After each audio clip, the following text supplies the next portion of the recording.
hunt in the wild. They come to the city now 24/7. Why is Robin's name coming up? You typed it in the chat, Adam? You typed in Robin Bloom Heyman in the chat, I guess. I don't know.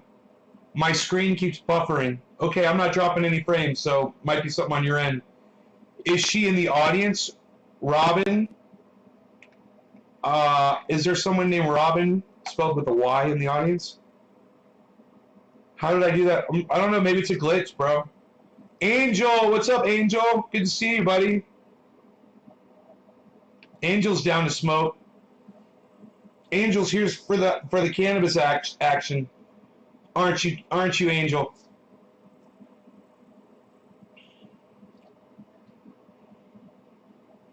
That was weird.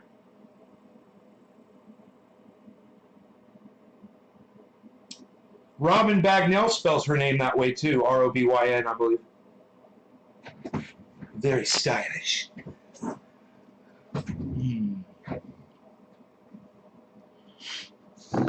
Angel's down to smoke. What's up?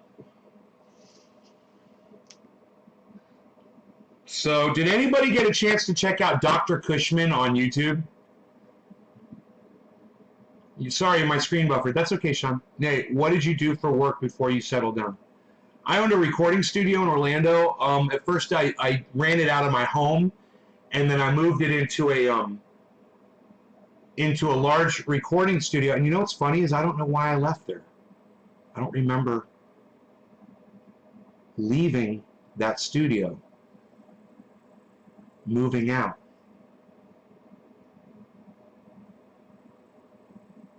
Must have been because I was going to California, right? I don't remember.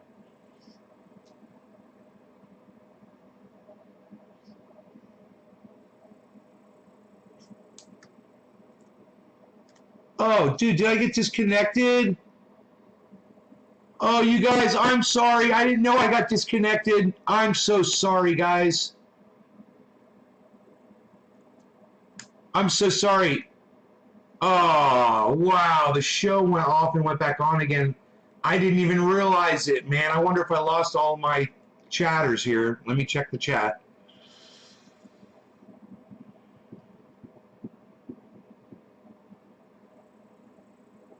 Here we go. Here comes the hard facts, guys. And we're at 11. Okay, it said 17.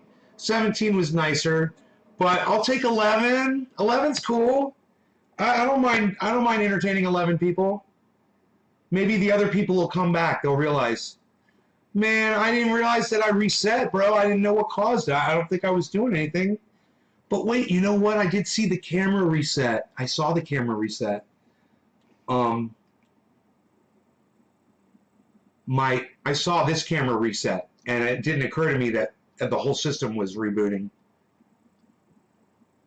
All right, well, somebody else came back, so now we got 12 people. It buffered for a while.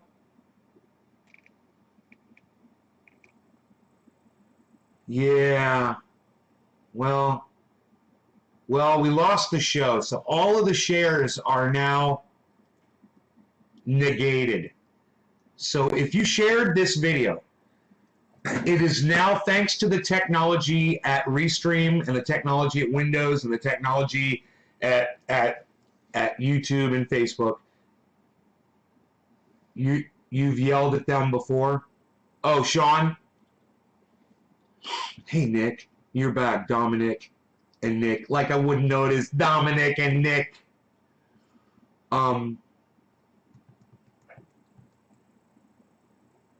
But because of the technology, they can't, I want to be an engineer. I want to be an engineer.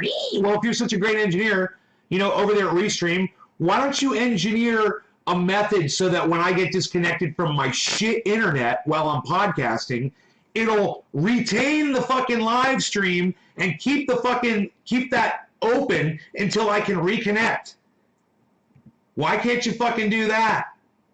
You guys have the connection open on your end. Just because I disconnect doesn't mean Restream should disconnect from all all 15 of my, or 13 of the channels that I'm broadcasting to. You know, if you're such a great engineer, turn that crap off.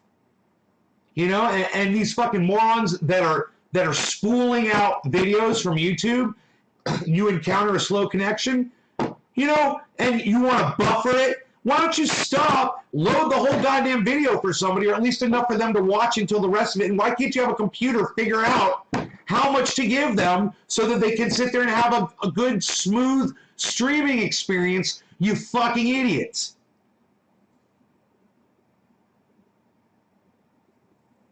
You know? Or here's a great idea. Take the bandwidth down all the way to 1 kilobyte. If you can't handle fucking 164 kilobytes or whatever, and you're losing the stream, so you're like, okay, it's not running that, we're going to cut the stream. How about take it all the way down to 1 kilobyte or 0.01 kilobyte? Yeah, so that way people don't just get disconnected. Yeah, they'll get distorted. They won't be able to hear and they won't be able to see, but they won't just get disconnected, and then it'll come back on. And they won't have to go seek out a new fucking video. I'm an engineer. Yeah, I'm an engineer. I work for YouTube. I'm shitless. I work for Windows 10. Yeah, I'm an engineer. You're doing nothing. You're getting nothing done. You're ruining shit. You're getting a paycheck every week to fuck my shit up. And I fucking hate you.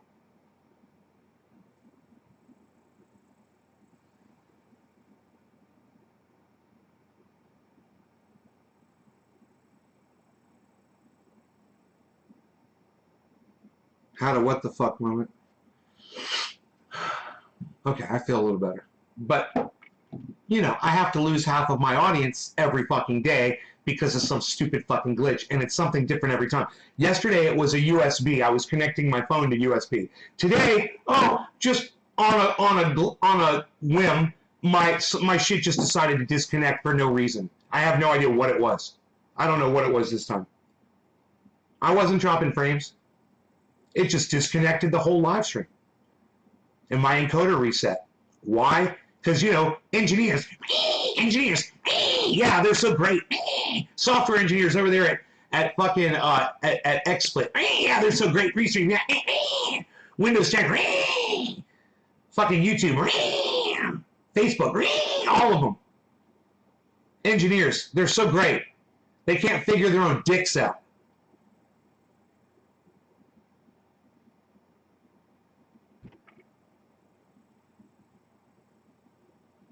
If I didn't know better, I think they're fucking with you on purpose. I know, Sean, right?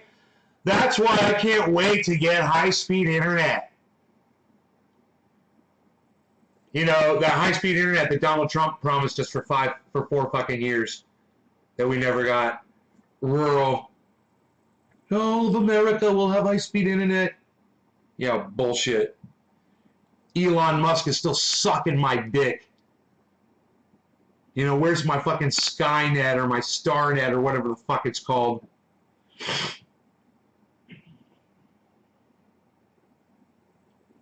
Cheeto in chief between algorithms and these guys. Psh.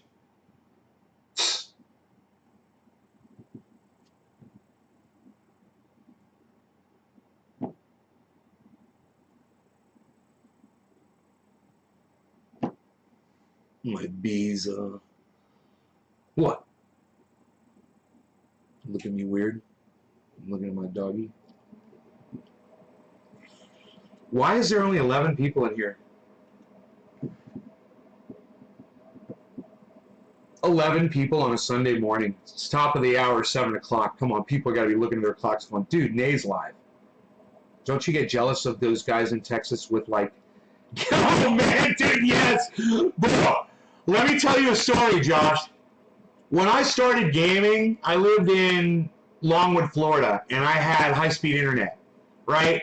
They offered different tiers, you know, and I would just pay for the most expensive. I had, like, you know, the best that my ISP could offer, and I was getting great bandwidth. And I would video game. I was running multiple gaming servers out of my home. The servers were in my house. I had that much bandwidth. That not only would I run the servers in my home, but I had 8 computers, and all my friends could come over, and we could all play video games all at the same time online. It was sick, right? And then I moved to California, and I still had high-speed internet. It wasn't quite as reliable, but it was still high-speed internet. It was okay. But then I got evicted from that home after 2 years, and I moved into this house. And I would get on the internet with my friend Cyber Reload, and we would go to play. And I'd do a bandwidth test. He'd be like, "What's your bandwidth at?" And I'd be like, "It's, I'm getting 10 megs download and 5 megs upload." That's what I used to get here. It was pretty good. That was using the cell phones. He was getting 900 megs download, like 150 upload, some crazy shit like that. I was getting 10 and he was getting 900. I was getting 5 and he was getting 150 in Denmark. So, bro, man, I don't care if you're in Texas. I don't care. I heard Nashville has the highest speed internet in the world. Nashville. There's a town that's got municipal broadband. They've got the fastest internet in the world. There's like zero ping. Could you imagine being a gamer there? You got no excuse, bro, if you live in Nashville. Hey, Jackie. It's awesome, Sean. Here, 7:03, top of the hour. Cheers, guys. If you guys are sharing this new video, thank you. I need the shares, guys. Please, go ahead and reshare this just one time. Remember, just one share per show, but it's a new show. So, cheers.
Are we switching to dabs? Phil Smith here with FlexView and the entire FlexView family of products.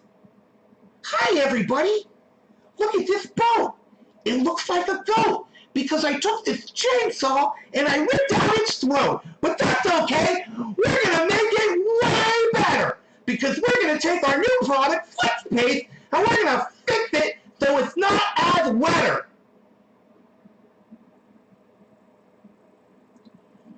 Claw from that. You remember the term claw?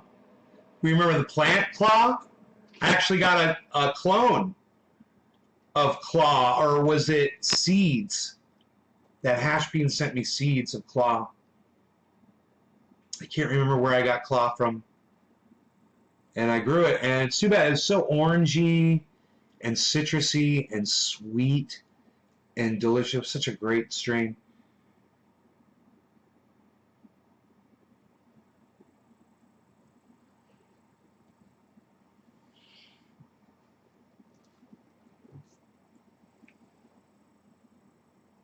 What the fuck was that, man? Was that a bird? Huh. That was weird.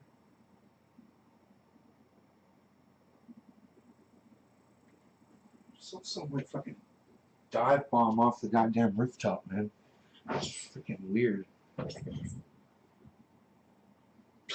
You couldn't have seen it because this window was in the way. But damn, man, that was weird. Looked like a bird. I think it was a bird. Oh, it was probably a hummingbird. That's why it disappeared. Got the hummingbird feeder filled. I've got the other one. It's probably there. It is. Oh, it is a bird. Oh, I see it. It's a bird. It just flew by again. Huh? What's it doing? Is it building a nest or something? Oh, it's eating the moths off the fucking wall.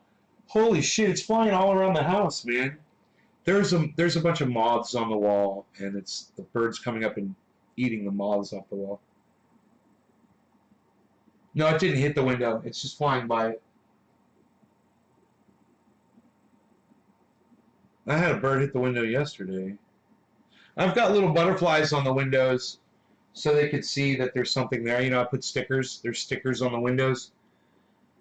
You got butterflies on these.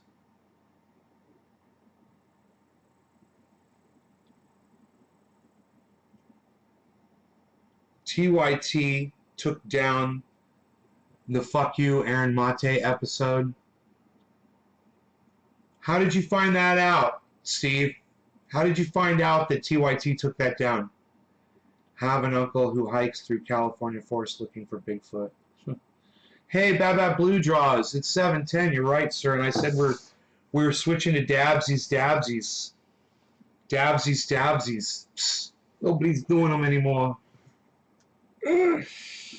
Oh my God.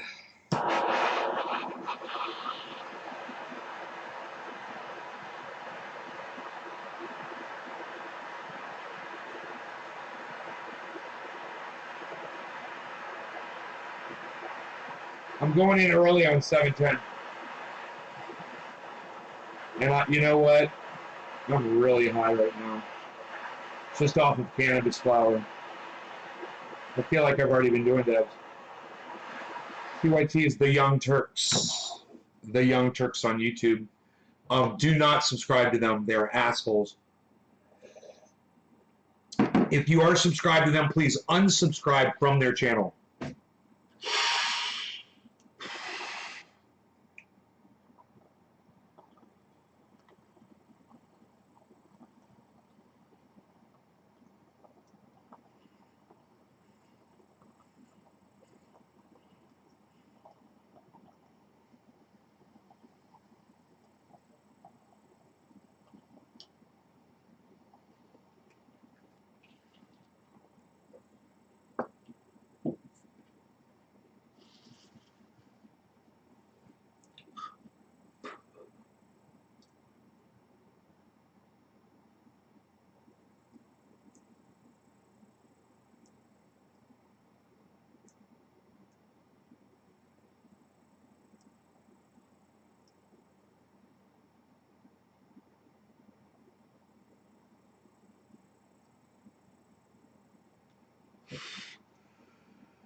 You heard it on Katie Halper? Good for you, buddy.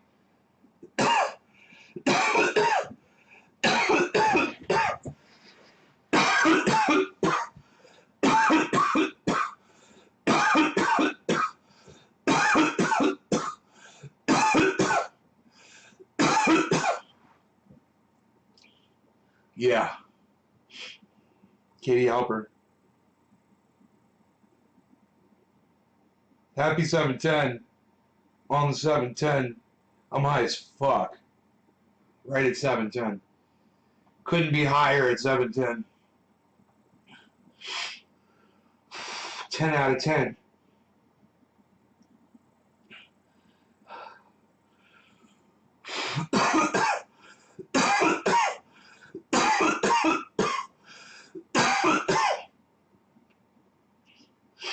Oh yeah. What a gorgeous day. Fucking hey, man. So, Katie Halper's talking about TYT bringing down a video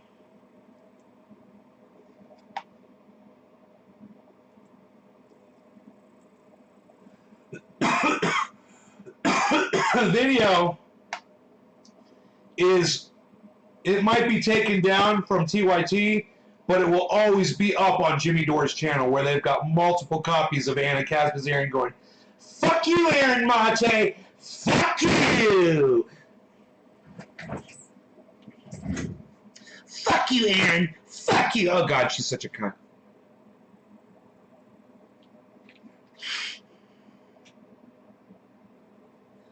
Fuck you, Aaron, for making us look bad while you do real journalism.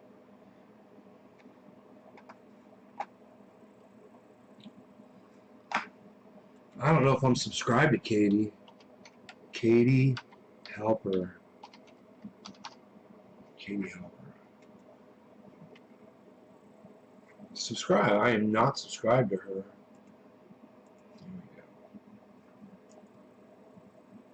Cowardly.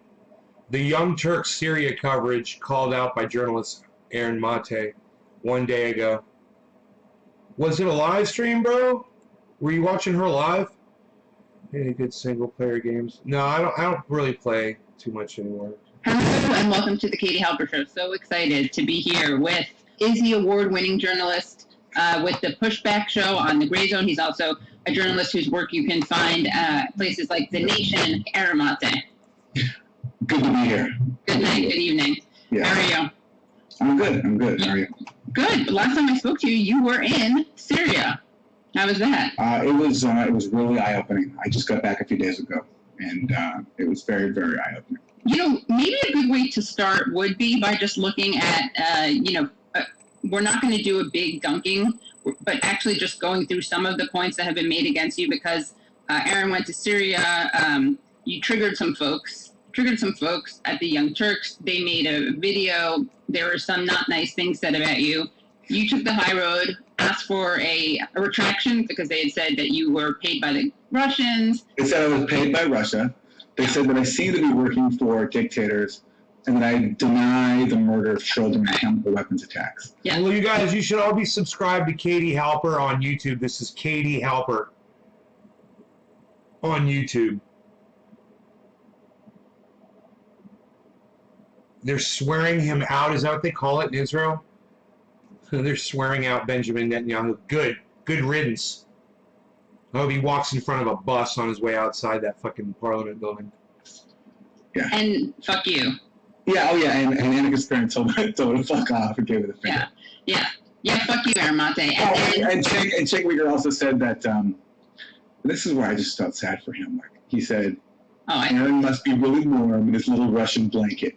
He said that? Oh my God. Yeah. Wow. All that is just projection. Like, this is a guy who claims to be progressive and positions himself as like a truth teller against the Democratic Party establishment. And he took $20 million from DNC mega donor Jeffrey Katzenberg. So he wrapped himself in the warm blanket of Jeffrey Katzenberg's money, and he's projecting his obvious discomfort with that onto me because his existence is basically... Well, Sean, while you're subscribing to people, I want you to subscribe to, write these down, Thunderfoot, Simon Dan, Professor Dave Explains, Jimmy Dore, Ron Placone, Graham Elwood, Lee Camp. Make sure you subscribe to at least all of them. And Joe Scott, you're going to find Joe Scott very entertaining. I watched Joe Scott earlier. He's very entertaining. I'll think of more and I'll let you know. Subscribe to all of them. Everyone should. Not just Sean Days, but all of you should be subscribed to all of these people. And Gray Zone, this guy's channel is called Gray Zone. And you should be subscribed to him. A lie. And when your existence is a lie, you're going to be hostile to people who actually embody the principles that you falsely claim to represent. So that's what I think that was. And I was angry at being lied about, but also there was some pity there involved too. I feel sorry for these people that's where their mind goes. Thunderfoot with 2 zeros. Well, I think, wrapped in, now I imagine Cenk wrapped in a little, like, donkey fur coat. I don't even know what donkeys have. What could you make? Because the DNC thing? Right. Yeah. But then there was no apology, but the video was disappeared.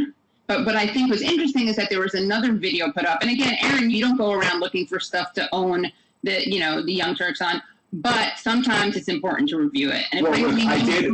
joy. Look, I definitely made fun of them for Russiagate because that Okay. was, because anybody who claims to be progressive and claims to be a journalist who bought into, I think, one of the biggest psyops in history, a straight up disinformation campaign aimed at, among many things, protecting the failed neoliberals who lost to Donald Trump by blaming Russia and their bots and email hackers. Anybody who falls into that deserves to be made fun of. And the Young Turks were a shining example of that. And I had a good time making fun of them. I never did segments about them Right. Yeah. or told them to F off, but Right, I still made fun of them on Twitter because it's funny and they deserve to be made fun of for that.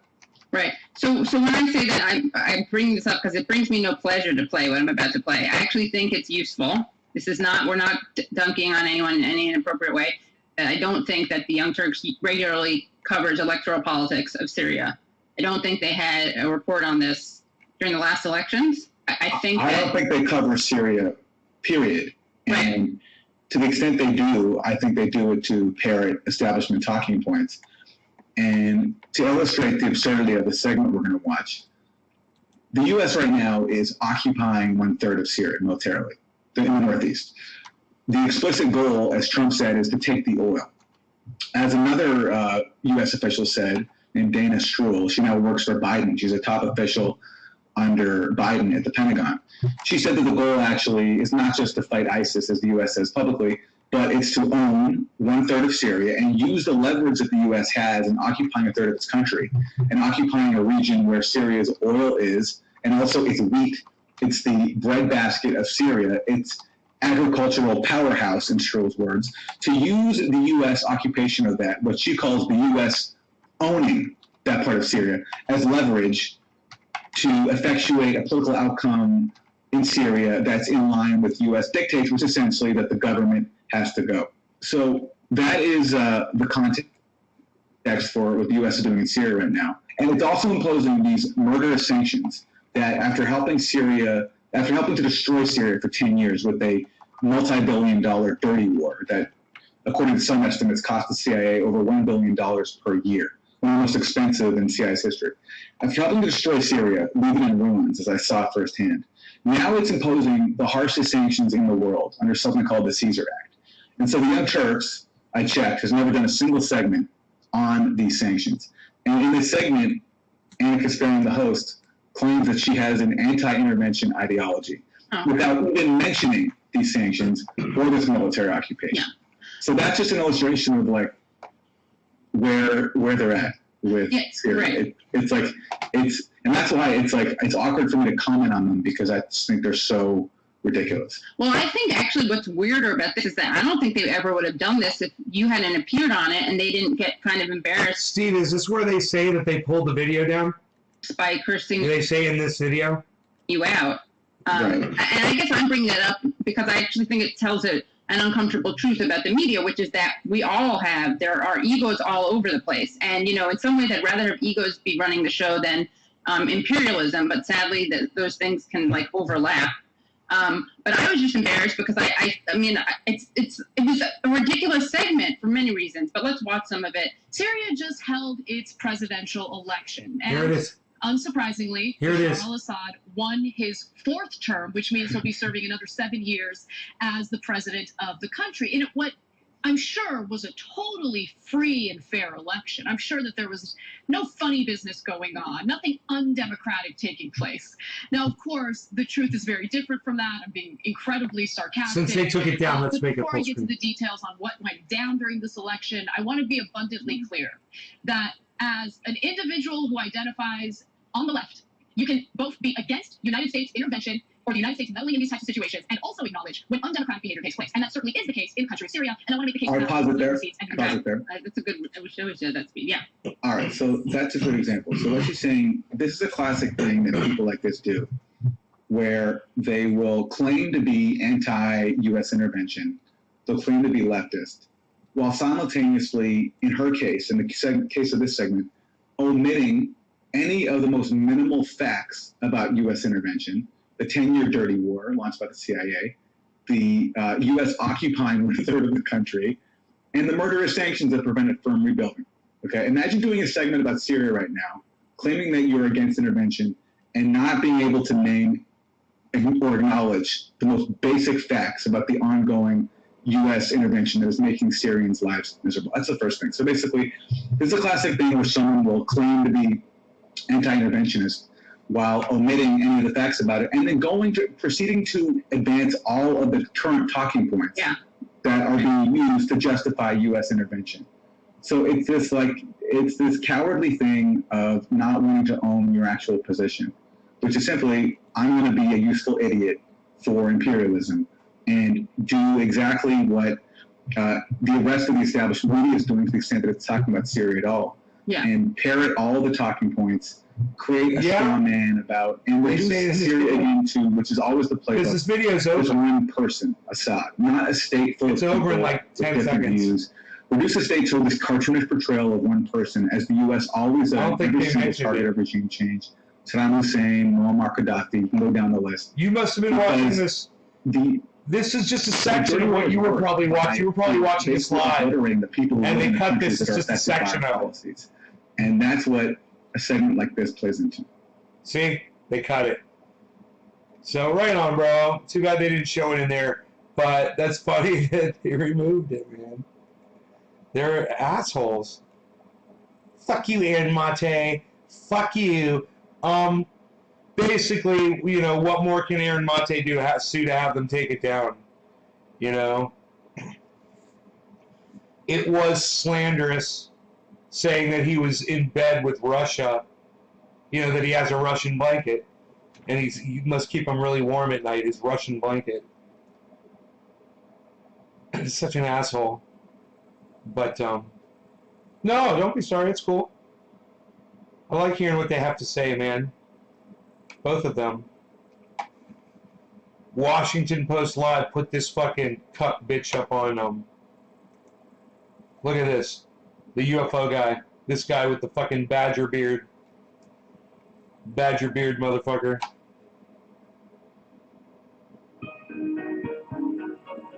God. Advanced Aerospace.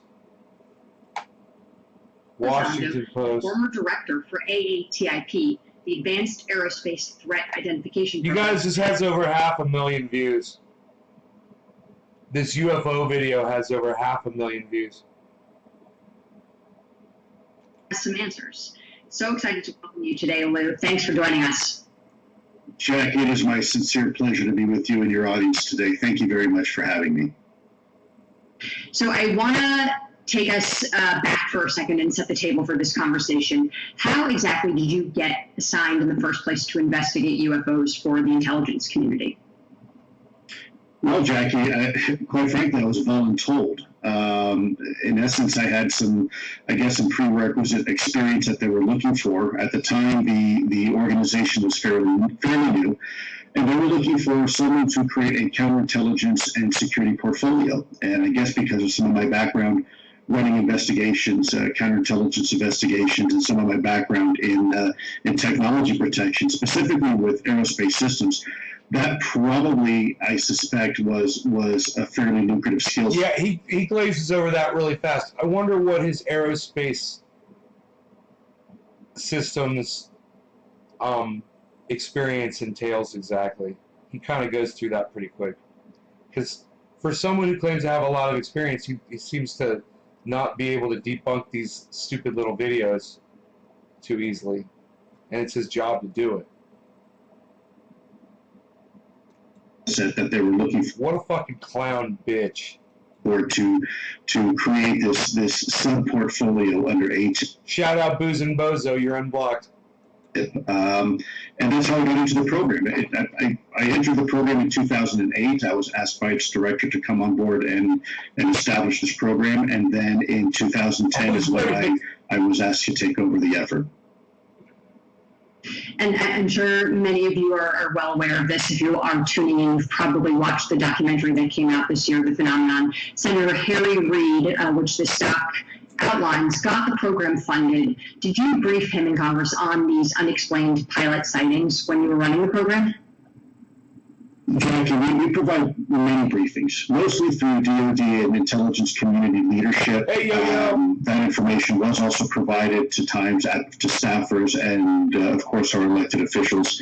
It's very important that when you're working in a national security construct that you try to follow the chain of command as much as possible. So a lot of my briefings were really to more senior level folks in the Department of Defense and within our intelligence architecture. But there were times, yes, that we would be asked to brief other officials, particularly in the legislative branch and in the executive branch as well.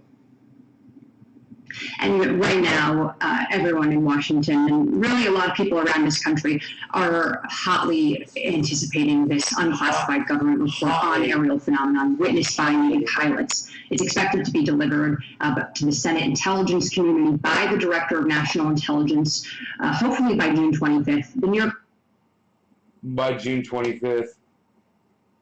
It's June 13th right now. Okay, right?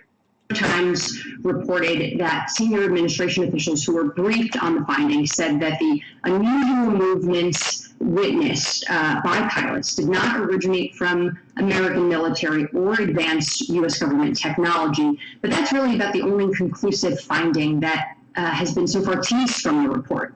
What do you think the likelihood is that aerial phenomena are actually extraterrestrial spacecraft?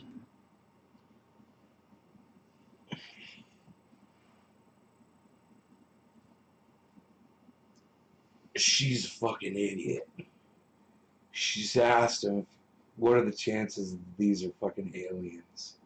She literally just asked him that question. You know what he's going to say? In my opinion, he's going to say, I don't know what they are, but they could travel at 13,000 miles an hour. They could permeate the boundaries of air and water and space. They can have surfaces that are translucent. They are, let's see what he says. I haven't seen this yet, but I'm just going to guess that that's going to be his answer. Well, Jackie, that's really the question, isn't it? The bottom line is up until very... My bad. His response was, well, that is the question.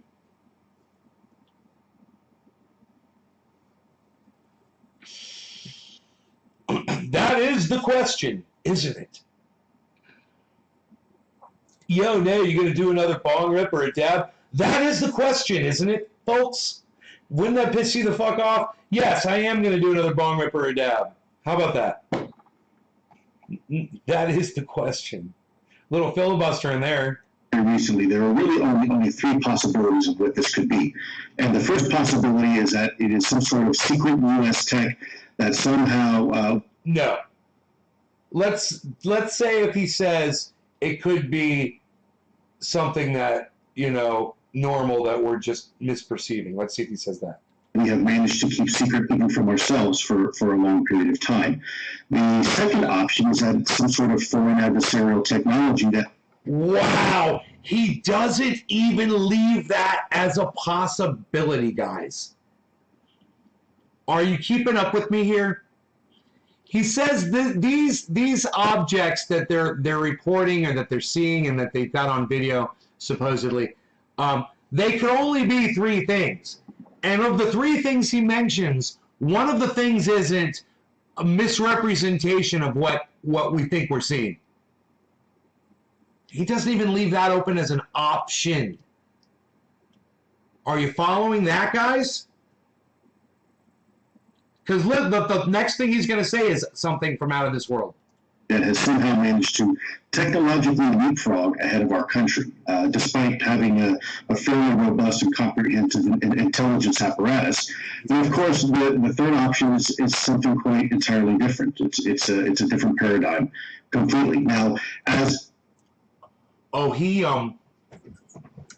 left that open, didn't he? He didn't say alien. He said a different paradigm.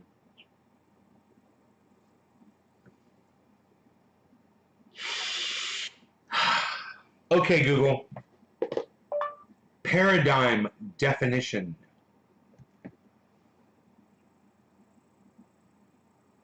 Here's the definition of paradigm. A typical example or pattern of something, a model.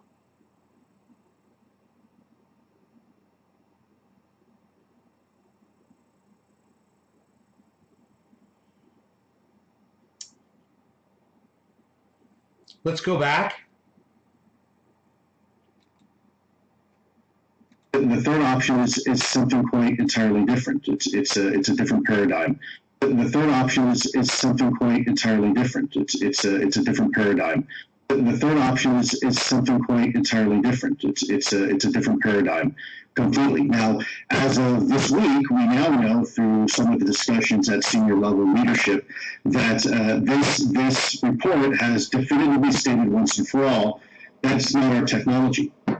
And that's hugely important. For 30 years, there has always been this undercurrent, if you will, these conspiracies that there was some sort of TR-3B program and some sort of super special technology that has been implemented, and we've been just been very careless about it. And I think that argument was finally put to bed this week. So that really only leaves two other options, and that's, again, it's foreign adversarial, or it's.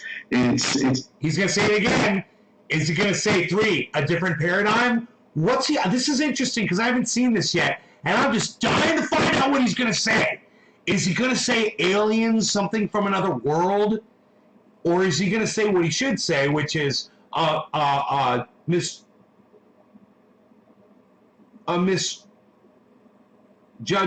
from our pilots, and or glitches that we're seeing, electronically. He doesn't even leave that open as an option. It's something quite different, and I think something quite different. He's leaving it so open. Something quite different. Dolch, what's up, Dolch? Dolch, yo, Dolch. we're now beginning to learn, as we've heard from the Director of National Intelligence, I can certainly tell you from my experience, that we're pretty confident that it's not Russian or Chinese technology. There's several. Okay, so now he's eliminated American technology, which was option number 1. He's eliminated foreign adversarial technology, which was option number 2. Now remember, option number 3 is a different paradigm or another option. Paradigm option. That's where we're at. This is all he says it could possibly be now. He's eliminated the other 2. This guy is such a jack fuck. And what's funny is it's none of the 3 that he's mentioned, at all. Reasons for that if you like, I'm more than happy to go into. Yeah, actually, could you go into that? I know you've explained it in previous interviews, but these sightings have happened for the past 70 years. And I know you've said before that you didn't think it was possible for one of our foreign adversaries, who have been helpful actually in providing information on this issue, would be capable of keeping something a secret for so long. Is that accurate? That's precisely one of the counter arguments. In fact, if I'm not mistaken, as of today, we had an announcement by former Director of National Intelligence, Ratcliffe, who said this isn't Russian technology. And so they're just hammering away at option number 2 right now, guys. It's not number 2. It's not foreign countries. It's not our allies. He's eliminating all of that. Hey, Jerry, we're just laughing at this fucking dude. We're laughing at this guy. As we know, during Glasnost and the fall of the Berlin Wall, there was this 5-year romance period, if you will, between the United States and Russia, where we began really sharing a lot of information. And a lot of their, ironically enough, a lot of their UFO information wound up in our hands. And it turns out that they were experiencing the exact same issues from a UFO or a UAP issue perspective that we were. So if you look at the timelines here, it's looking increasingly less likely that this is some sort of Russian technology. So that really means China. And some of these reports, you're absolutely correct, Jackie, they go back into the early 1950s and even earlier. And so what that says is that you have pilots, whether we're describing what we call a white flying Tic Tac or a white flying butane tank in the 1950s or a white flying lozenge, if you will, we're all describing the exact same vehicle craft, if you will, doing exactly the same thing, An airplane. performing in ways well beyond our current capabilities. And if you look at that from a temporal perspective, from a time perspective, it simply doesn't make sense that China back in 1950 would have this beyond next generation Eliminated technology China. mastery. He eliminated Able to Russia. fly it at will anywhere it wants on the face of the planet. And the last 70 years, despite the billions of dollars we put into our intelligence Josh, I community don't know what that infrastructure and architecture, it has managed to evade us. In fact, China is a country that has stolen quite a bit, spends a lot of time stealing technology from us. And so one has to ask the question that if really a country had this technology, would it be necessary to steal much more basic technology from another country? Furthermore, if you had this type of technology, you probably wouldn't need to invest so much in military, because you have this, if you will, checkmate type technology or capability where everything else now becomes obsolete. And so this goes to your last part of your question. Do I feel or do I believe this is, quote, extraterrestrial? Let me be very careful before I answer that by saying, at the end of the day, Jackie, it doesn't matter what I think or what I believe. What matters is what the data and the facts tell us. And from that perspective, it's very important that I have a very simple job, and that is to collect the truth and speak the truth. That's it. Very much as an investigator, which I used to be, we applied the same type of level of rigor and methodologies we did in hunting terrorists and spies as we did in hunting UFOs. So we really didn't care what these were. We were just trying to get to the bottom of what they were. And so therein lies, if you will, a little bit of our approach. We were very agnostic, if you will, or objective about this topic, and trying to allow the facts to lead us down a certain path. And that is really what we're doing today. What we're realizing is that the facts are painting a far more compelling picture than what we thought. In this case, you, your audience, they're the jury. So what matters is really what you think about this. And so the hope here is that the U.S. government can provide the data and the evidence and the information, and then allow the American people to decide what we... This guy is a professional liar. He literally knows not to say aliens, but he gets so fucking close. He said it's not any of the other things, so it's got to be another paradigm, right? He says it's got to be something else, another option. And then when she says, is it aliens? He's like, that's for you to decide. We think this is about. I think, if I may just digress for a moment here, you mentioned something very interesting that a lot of... He wants to digress because he can't talk about fucking aliens, so he needs to go off on other tangents so he can have airtime. People want to talk about and say, is this extraterrestrial? And I want to just, if I can, for just briefly delve into where we are with modern day science. We are human beings that a lot of now people in psychology refer to as cardiosocial animals. Now, if we look at things in extremes, because for the first 9 months of our existence, we were in our mother's womb and we heard that binary heartbeat of our mother. And so, That's fucking true, man. I had dreams about that when I was a kid, man. It's true. That's so crazy that he said that. Binary way. It's either good. It's the only thing that motherfucker ever says that I will agree with. Or it's bad, it's hot or cold, black or white, up and down. And that's how we tend to judge things. But in reality, the universe and physics isn't binary. It's not binary at all. In fact, there's all sorts of options and opportunities of what this could be. So again, back to your question, is it from here or is it from out there? We don't really know. In fact, there's lots of other options on the table. It could be from, as I've said before, it can be from outer space, inner space. Oh, he said outer space. He said inner space.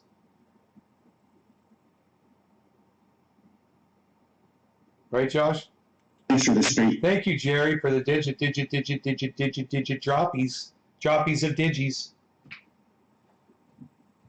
You know, it's like I realized I don't even care that there's just 8 people here. I'm just glad to be hanging out with a few folks chilling right now. In between, as we begin to learn what quantum physics is, and we begin to understand our place here on this little planet, we begin to realize that there's a lot of other options. I hope the 8 of you are having fun. The universe in 5 fundamental senses, the ways that we perceive the universe, and that's touch, taste, hear, smell, etc. And if you can't use those senses to look at something or measure it, then we really can't interact with it. And yet we know the majority of the universe around us, 99% of it, in fact, is not perceivable. There are right now Wi-Fi signals coursing through your body. There's cosmic radiation coming in from the cosmos. There's neutrinos coming in from the sun. There's radar hitting you from the local airport. And yet these are all realities, and you can't interact with it because we just don't have the tools to do so. Take a beautiful night sky with stars, and you might say, wow, that's really a pretty sky. But if you now take a radio telescope and look at that same spot in the sky, all of a sudden you begin to see things that you couldn't see before. You see the ultraviolet, you see the infrared spectrum, you see nebula. So I guess my long-winded point to all this is that we must keep all options open. If we already know that 99% of the universe we cannot perceive or interact with, then there may be other options here. This may not necessarily be something from outer space. In fact, this could be something as natural to our very own planet as us. We're just now at a point where we're beginning to technologically be able to interact and collect data. Josh, I've already started dropping frames just for bringing you this video from YouTube. There's no way I can handle the bandwidth to have cameras up on people in a chat room and go live. Not at all. I don't have the bandwidth for it. You know, be mad. Josh, tell Elon Musk to ship me my fucking router. And tell my goddamn internet company to stop fucking throttling me. You know? And to give me a gold plan so I can have fucking more bandwidth. It's fucking cuck bitches. Something from under the oceans. This could be something from outer space. We really don't know. And this is why I think we really need to take a whole of government approach and look at this, because it is day by day, it's seeming like more and more this conversation is shifting from a human technology, quite possibly, we don't know for sure yet, but to something far more profound. More profound. But as someone who is more steeped And she's like, but is it aliens? She just can't nail it. She can't nail him down to anything, and he won't say it. And it's like this big tango they're doing, this big cat and mouse. and in the know on the data and the facts. Do you have any more narrow idea in that 99% of things that we are unaware of what this could be exactly? You know, through observations, we are quite convinced that we're dealing with a technology that is multi-generational.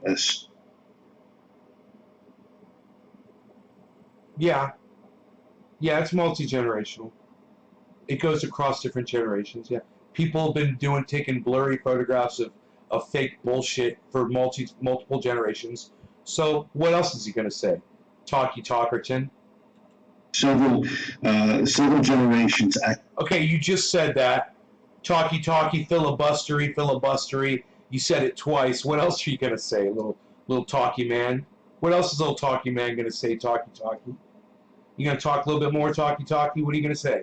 Ahead of what we consider next generation technology. Next generation. So multiple generation, multi-generation, next generation. I have no idea what he means when he says that.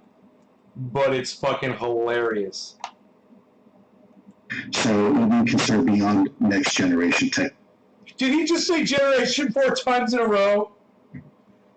Generation.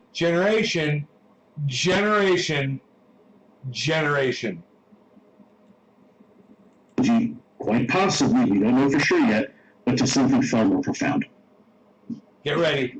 But as someone who is more steeped and Get ready for the fourth generation. Data and It's the quad generation do you have explanation. any It's the quad generation narrow explanation. idea Are you ready? in that Are you ready for 90% the of quad things that we generation are unaware explanation? of Here we go, what this could people. be exactly? Generations. You know, through observations, we are quite convinced that we're dealing with a technology that is multi-generational, several generations ahead of what we consider next generation technology. So what we consider beyond next generation technology, something that could be anywhere between 50 to 1,000 years ahead of us. And for us, I think it's, when we're looking at the observations and these things, how they can outperform, frankly, anything that we have in our inventory, and we're pretty certain anything that our foreign adversaries have in our inventory, then yes, obviously as human beings, we tend to go down that rabbit hole of speculation. I want to be very careful that I don't offer my opinion in an unqualified manner. I've always stated this is exactly why we need a UAP task force. In fact, this is why we need a much bigger whole of government. No, dude, this guy has no evidence. He has none. And, you know, that is why he can only say what he is limiting himself to saying right now. It is so obvious. 14 minutes into this video. Ability, because at the end of the day, we don't know what we're dealing with. And frankly, all options have to be on the table until they're no longer on the table. I could offer you my opinion right now, but Jackie, in all honesty, it would probably be a bit of disservice because we frankly don't have enough information yet. Dude, why not just go fucking to check out these debunker, these debunker channels on YouTube.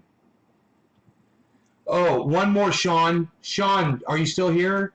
Mick West. Sean Days. Mick West channel. Make sure you subscribe to him and that you're watching his debunking videos of the UFO stuff. He's great. Mick West. He's writing the next sequel to Back to the Future. We're just now getting to the point as a government, as a society, that we are accepting the reality that this is real, whatever it is. I think we need to do a little bit more. And so, out of respect to you and your journalistic integrity and that to your audience, I'm probably going to refrain from offering more of my opinion on that particular aspect, only because the one thing I've learned in intelligence is you can be absolutely sure of something and still be absolutely wrong. But Jackie, in all honesty, it would probably be a bit of disservice because we frankly don't have enough information yet. We're just now getting to the point as a government, as a society, that we are accepting the reality that this is real, whatever it is. I think we need to do a little bit more. And so, out of respect to you and your journalistic integrity and that to your audience, I'm probably going to refrain from offering more of my opinion on that particular aspect, only because the one thing I've learned in intelligence is particular aspect, only because refrain from offering more of my opinion on that particular aspect. Your audience, I'm probably going to refrain from offering more of my opinion on your audience. I'm probably going to refrain from offering more of my opinion on that particular aspect, only because your audience, I'm probably going to refrain from offering more of my opinion on.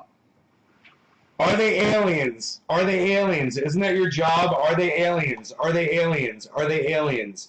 And that's his answer. That particular aspect, only because the one thing I've learned in intelligence is you can particular aspect, only because more of my opinion on that particular aspect, only because the one thing I've learned in intelligence is you can be absolutely sure of something and still be absolutely wrong. And I don't want to mislead anybody. I'm going to be a little bit of a pest here, and I apologize for my desire for a more black and white answer, but in common parlance, I guess, is that something that you would refer to as an alien or a time traveler? Is there any sort of way you could, more specifically say, desire for a more black and white answer, but in common parlance, I guess, is that something that you would refer to as an alien or in common parlance, I guess, in common parlance, I guess, is that something that you would refer to as an alien or a time traveler? Is there any sort of way you could, more specifically say about this? Yeah, I've said before, this is something, and I guess I may have just said it again, but that this could be something from outer space, inner space, or frankly, the space in between. There's a lot of options out there. This could be something that is extra or hyperdimensional. Now, I don't mean extra dimensional in a woo-woo sense. I mean extra dimensional in a quantum physics sense. We know that the universe is full of shortcuts and loopholes. We know that so. God damn, this guy, do you hear where he's going? He's going to go talk about the multiverse now, guys. Holy shit. What a fucking phony bitch. What a phony bitch. And, dude, what do people say in the chat? Chris Donnelly, haha, when she asked the likelihood of the government actually releasing. He had stumbled and was flabbergasted. Actually going to confirm any check we got lost. Yes. People of Earth, we come in peace. Don't be alarmed. This man is serious. Listen and learn. This guy should get together with Jeremy Corbell. They could both talk a great deal, yet communicate very little. Oh my God, I love it. You nailed it. They could talk a lot and communicate nothing. That is, this guy right here. This guy right here. What a fantastic fucking response to that dude. This guy should get together with Jeremy Corbell. They could both talk a great deal, yet communicate very little.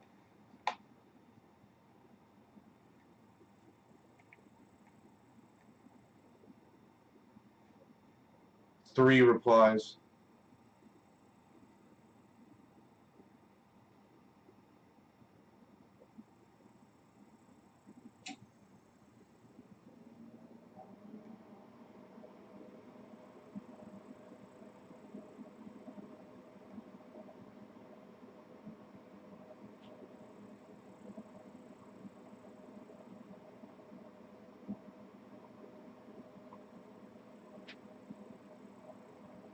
Someone said, this chap is working so hard not to say the word aliens.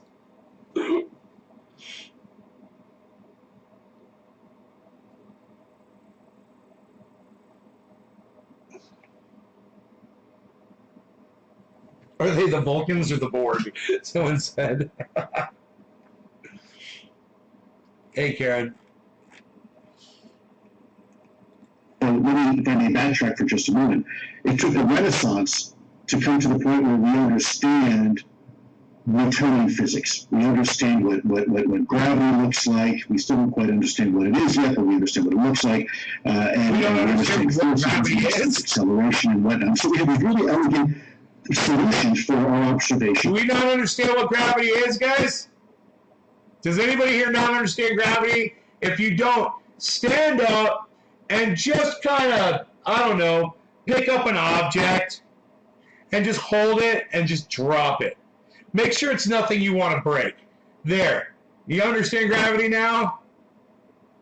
Let's go back to what he just said about not understanding gravity. Of the natural world. And then it took quite understand what it is yet, but we understand what it looks like, and we understand force equals mass times accelerations to come to the point where we understand Newtonian physics. We understand what gravity looks like. We still don't quite understand what it is yet, but we understand what it looks like. And what gravity looks like, we still don't quite understand what it is. What gravity looks like, we still don't quite understand what it is yet. What gravity looks like, we still don't quite understand what it is yet. But what gravity looks like, we still don't quite understand what it is yet. But quite understand what it is yet. Quite understand what it is yet. But we quite understand what it is yet. But we. How could you not understand what gravity is?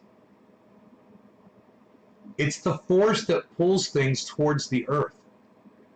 It's when you fall down. That's what gravity is.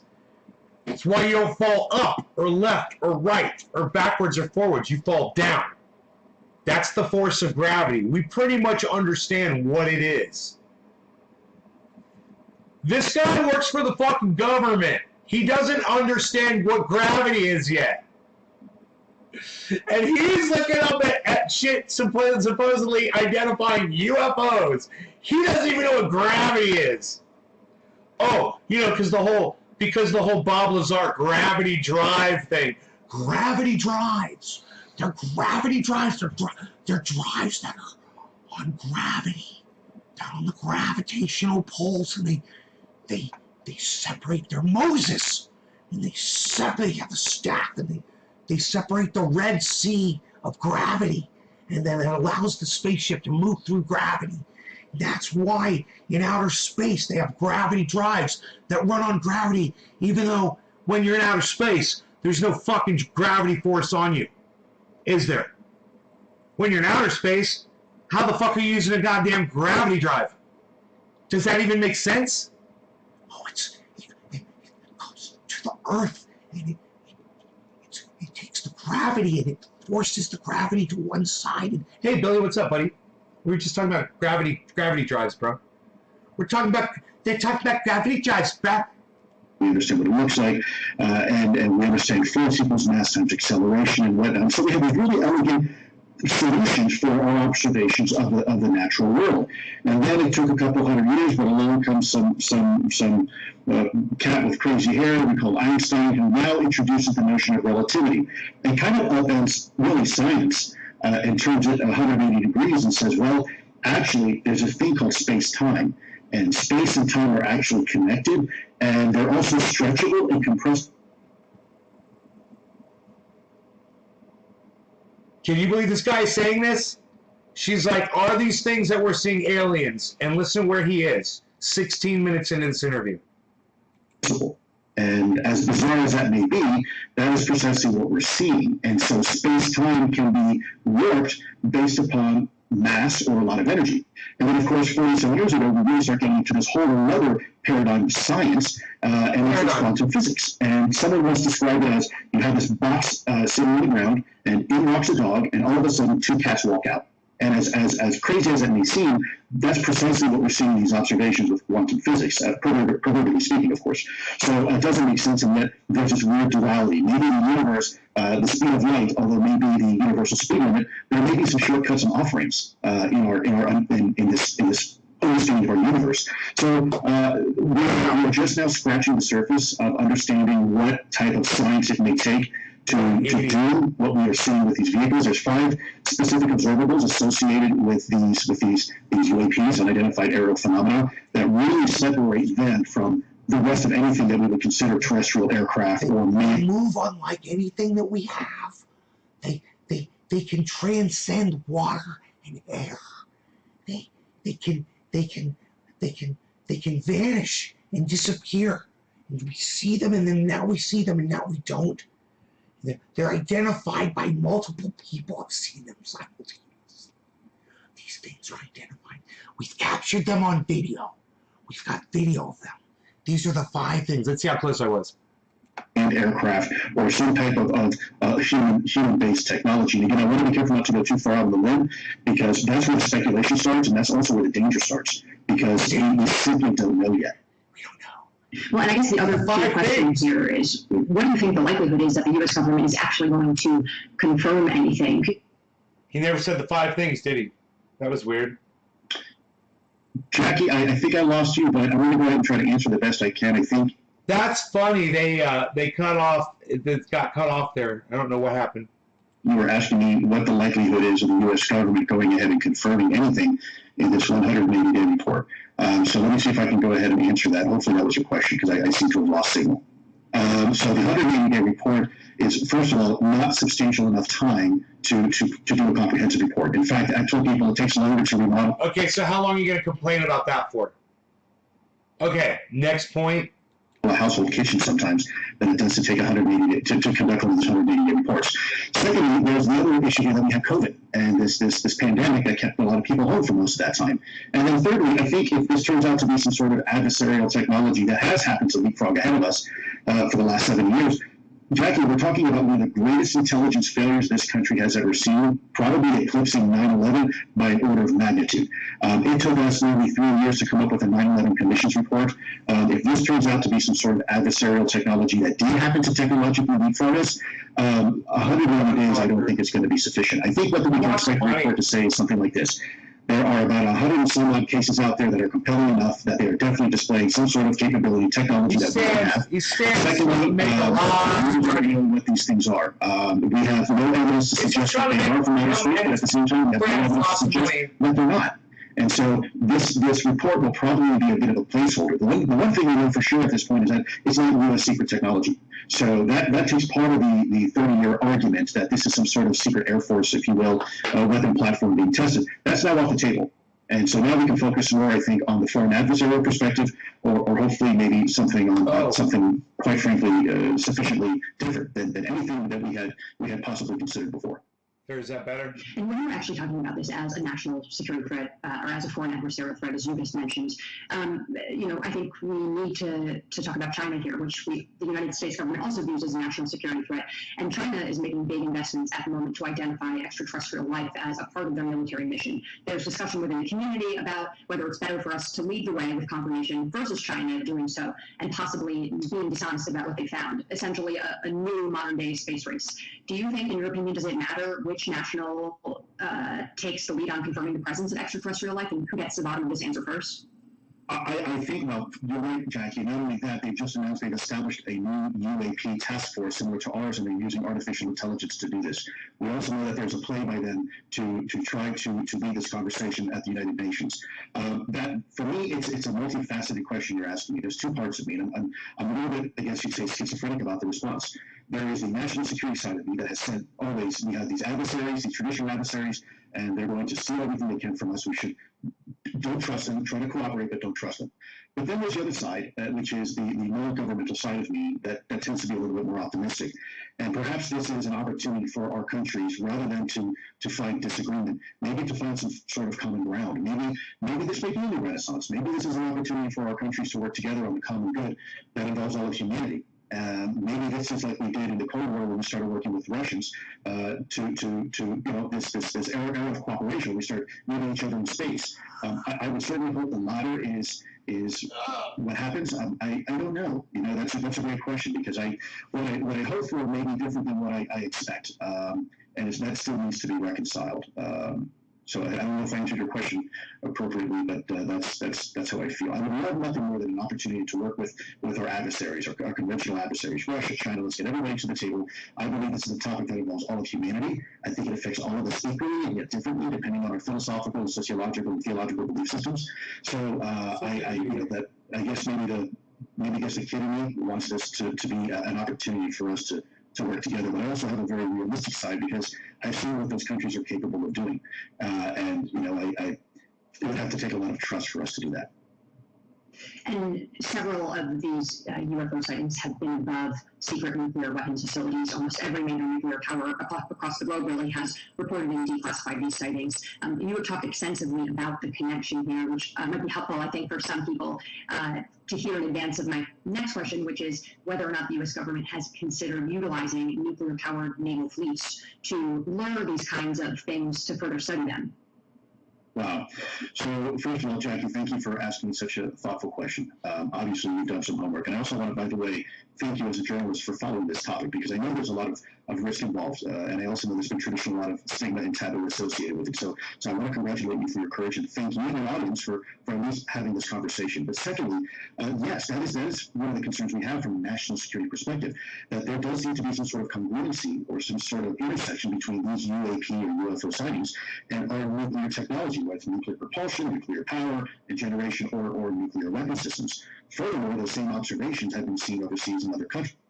Bullshit. That's bullshit. Remember the Tic Tac sighting? There was no nuclear involved in that at all. And that's like their main sighting. It's bullshit. Countries, they too have had the same incidents. So that tells us this is a global issue. Now, in this country, we've had incidents where these UAPs have interfered and actually brought offline. Like I said, people have videos, sightings of whatever the fuck they want you to believe all around the world in all kinds of places, not just around nuclear fucking ships and nuclear technology. It's hilarious. Our nuclear capabilities. And I think the thing they would probably say, I'm not just saying that whatever this is something that is peaceful. But in the same context, we also have data suggesting that in other countries, these things have interfered with their nuclear technology and actually turned them on, put them online. So that is equally, for me, just as concerning. I think that there is certainly at this point enough data to demonstrate there is an interest in our nuclear technology, a potential to even interfere with that nuclear technology. And when we look at all these naval ships out there, let's take the Nimitz battle carrier fleet, for example. In some cases, you're talking about a nuclear footprint, probably bigger than a nuclear-powered carrier with aircraft on board and then you have nuclear-powered destroyers, you have nuclear-powered submarines, some of those with nuclear weapons on board, or certainly nuclear capabilities. I'll just see that. Hey, Lou. Shoot them out of the sky then, okay? You got my permission. All right, go ahead and fucking red flag the whole goddamn fleet. Tell them, hey man, you see any aliens, you see any fucking phenomena flying around, go ahead and shoot them down. Priority one. Okay?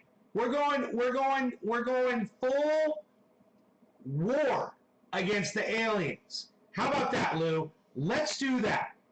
And let's see if you can bring down one goddamn piece of evidence. If you can shoot one fucking alien out of the sky.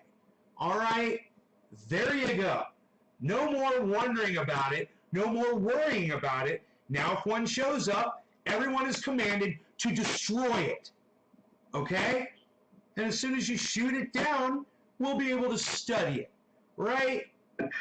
So I think yeah, it shouldn't be a surprise that maybe there's an increased interest in our capabilities as it relates to our nuclear technology. And the Navy is certainly not awake to that. What a narrative! What a fucking lie! You're a piece of shit. Yeah, absolutely. And so, I think there's two congruencies that we see. We see an interest in nuclear capabilities, and then we have this really bizarre. I don't know if you call it an interest, but there seems to be a connection with water, and these things have a tendency to be seen in and around water, which kind of leads to the observables that we have. So they seem to be around water. Okay, Google, how much of the Earth is covered with water? 71%. Isn't that funny? Well, 71% of the Earth is covered with water. And the oceans hold about Isn't that funny? 99.5% of all Earth's water. Do you think maybe that's why these things are seen around water? Because most of the Earth is fucking covered with it? You jack fuck? That proves nothing, you moron. Hey, most of these things are spotted at night. Most of these things are seen in the nighttime. At night. Well, that's when they see the lights in the sky. I saw something fucked up last night. I did. I looked up at 2 stars, but I did have the flashlight on my phone, and I was thinking maybe I had it aimed upwards. And there were there were moths flying around. And maybe I saw a fucking moth fly through the light of my flashlight. But it looked like, to me, in between 2 stars, it looked like I saw a star like fucking burn out and move. You know? I was like, what the fuck is that? And I literally said it out loud. Last night when I saw that shit, I sat there and I stared at it. I was like, what the fuck was that? Flipped me out. But I didn't think it was a fucking alien. And then I thought maybe it was a fucking moth. Because there's moths flying around here and I had the flashlight on my phone. Technology, as I mentioned. But I never thought it was a fucking alien. Earlier, aside from everything we have in our inventory, the first is hypersonic velocity, the ability to change directions instantly. And when I say instantly, I mean humans can withstand about 9 G forces. Some of our best aircraft can withstand about 16 Gs. These things are doing 300, 400, 600 Gs in mid-flight. Then there's hypersonic velocity. He just said 600 Gs. He just said these things are going 600 Gs. Because you know why? Because you guys ever seen a reflection Oh, here we go. Here we go. Look at this. Pew, pew, pew, pew, pew. There's a UFO outside. I saw it. I saw it out the window. Hold on a second. How hard could it be? UFO. I see. I see. Look how fast. Defying. It defies. It's defying the gravitation. Holy word. He's trying to match his hat with his jacket, but we learned in etiquette school that two-color khaki is worse than wearing all hot pink. It's thrift store shit. Never wear a ball cap with a dress jacket, burlap bag, or whatever that is. The easiest way to fake a UFO video is just a booger on a window. I know. Anything on glass. Exactly. Obviously, that speeds that by definition are Mach 5 or above. Very, very fast. We do have some technology. We mentioned Russian hypersonics and things like that. You know, there are technologies that can go that fast, but then again, you don't expect a hypersonic aircraft to do a 90-degree turn. To put that into context, our SR-71 Blackbird at 3,200 miles an hour wants to take a right-hand turn. It takes roughly half the state of Ohio to do it. You don't expect it to just kind of do this. And that's precisely what we're seeing. And then the third observable is a bit like slinking, we call it low observability. But the fourth observable is what we were talking about, that's transmedium travel. And what for an object to fly not only in our atmosphere, low and high altitudes, but also potentially in a vacuum environment like space and even underwater. Now, we do have vehicles that can do that. We have, for example, a seaplane. A seaplane is a plane that can fly, that can float in the water. But when we look at it, it's neither really a very good aircraft or a boat because it's a design compromise. And what we are seeing are objects that can operate in all these domains or all these environments, seemingly without any type of performance compromise. And so why are we seeing these things around in and around water is something that we're really kind of scratching our heads with, because we're seeing these things that were recorded not only in our atmosphere, but there's data to suggest that they've also been tracked by some of our capabilities underwater as well, and being able to perform in ways that frankly exceed anything that we know on the planet right now. And Lou, unfortunately, we only have time for one more question, but I should make it clear to our viewers that you actually signed an NDA when you were working on this at the Pentagon. Is there any scenario that would cause you to break that NDA if you feel like, for example, this report obfuscates or peddles disinformation about what the findings actually are here? Well, I will never violate my non-disclosure agreement with the government. I still maintain the security clearance, and the reason is that not because it's my loyalty to the government, because it's my loyalty to the American people. That contract I signed those many years ago was a promise to the American people that I would never violate their trust, period. And I can't violate their trust in order to gain their trust. It doesn't work that way. So what I'm going to continue to do is doing what I'm doing now and pushing for this disclosure, pushing for the information that I know to be true because I saw it and so did my colleagues, continue to have this conversation the way I can. And I'll tell you, if it looks like the Pentagon continues to obfuscate, I have made it clear before that there's a possibility I would consider running for some sort of congressional office. I don't want to do that. I'm not a politician. I don't have the political savvy. But if I have to put my boots back on in order to make sure this conversation is had and ultimately... He wants money. That's all a politician wants. So he's trying to get a base drawn up right here. Like Donald Trump, you know, I'm gonna uncover the real truth inside the government. Oh God, please, go fuck yourself, dude. That dude's got to go away. All right, you guys, thanks so much for watching. I'll see you this afternoon. I hope you guys had fun. Take care, y'all. Love you guys, and please go on Twitter and help me out over there at CryptoCult420 and at Nays Garden. Retweet all my stuff out there, and please make sure you are subscribed to my big channel on yeah, everybody has an agenda. Exactly, he just wants to make money and be famous. YouTube, Nays Garden, the big one, 25,600 subscribers. Thanks, guys.